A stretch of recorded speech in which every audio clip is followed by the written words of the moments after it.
All right, I just got done editing this video. I think you're really going to enjoy it. We're going to go over today how you can price cutting boards. And then we're going to go over a couple different ways to do it. Number one, how to do a one-off cutting board. Number two, how to do batched cutting boards. And I'm going to give you a couple different tips on how to batch projects like this to where you can make the most profit and your customers are going to be happy with your price too. So here we go.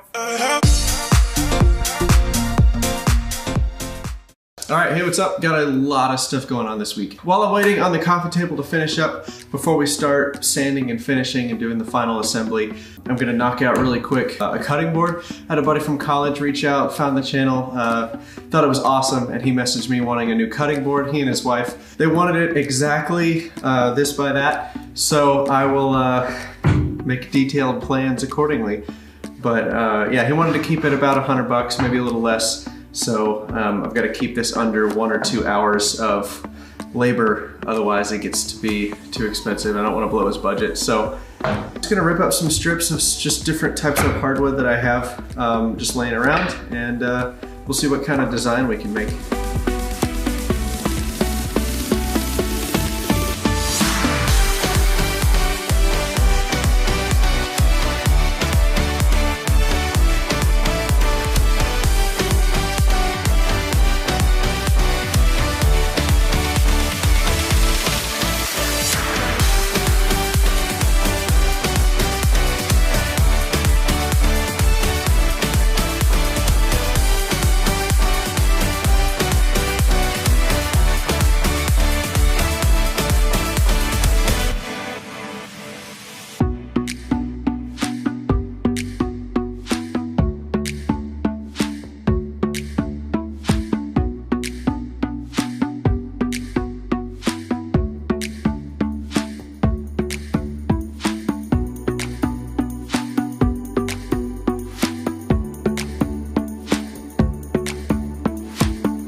All right, so the main thing about cutting boards with this is that you never really want to make one, right? Because it's going to be really hard to find a client unless they just really love your work that wants to only just buy one cutting board. The amount of time and energy it takes for you to make that one cutting board, you could probably make, I don't know, 5 or 6 cutting boards. Are really easy to batch out. And that's this week's business tip is when you have little things like this, it's good to just make 2 or 3 of them and then try to sell them later for a discount.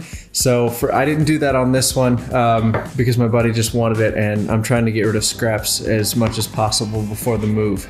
But yeah, I would build like 2 or 3 because the amount of work that the amount of time it takes to build like 3 or 4. So like obviously if you're using scraps, like it's negligible, but even if you had to pay for the wood, like this is maybe $5–10 worth of wood depending on like what species you use. So I would just make like 4 or 5 of these cutting boards, and then as people want them and approach you and want them, you can sell them to them, you know, at a discount or at the bulk price, because it really only takes another like 20 minutes total to build 3 or 4 cutting boards instead of just building one. So your margin's gonna work out there. But again, I'll put up all the numbers for how much this one cost and how much I sold it for and all that fun business. But anyway, yeah, I'm super happy that my friend reached out to me and wanted this one. So this is the nicest cutting board I've made so far, and I really like it. Jenny and I do not want to let this one go, but anyway, it's been super exciting. But yeah, just focus on batching stuff out. Like when you're building multiples of something, especially little things. David Picciuto has a really good video on how to price things using a day rate. And if you build 5 or 6 in a day, then you just divide your day rate into that number of projects. That's a really good formula if you're doing multiples of things, if you're gearing up for a craft show, or if you just have a lot of things that sell quickly. Another thing too is dimensions. Plan your dimensions according to how you get your lumber. So plan your projects to where you have as little scrap left over as possible. And sometimes you have to make 2 or 3 of something before the dimensions work out to be just perfect, of so many legs, so many aprons, so many everything else, if that makes any sense at all. So play around with some of your best selling furniture pieces and see if you can't tweak the dimensions a little bit so you can squeeze 2 or 3 benches or tables or stools or cutting boards or coasters or whatever it is that you sell. See if you can't squeeze a few more out of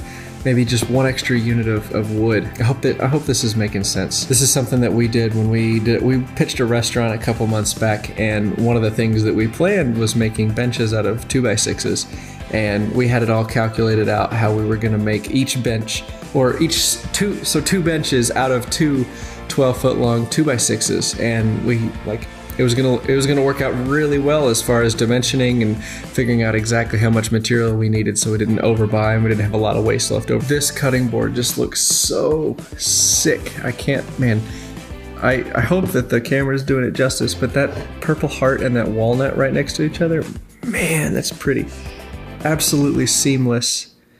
And it's really rich. So this walnut is from walnut stock that I bought when we were driving through one of the bigger towns in the state, and he had a lot of really figured walnut, and it was just flames. And I've got a couple other pieces still left out there, but this is a scrap piece.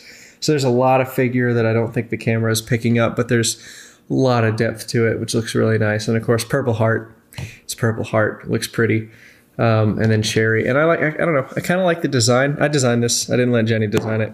She probably would have done a better job. But I kind of like the light going into dark and then back to light again. I don't know. Looks kind of like racing stripes or something like that. But yeah, all in all, it turned out really nice. I'm hoping that he enjoys it. He already saw the picture on Instagram, so I know he's excited to see it, and hope they get a lot of good use out of it.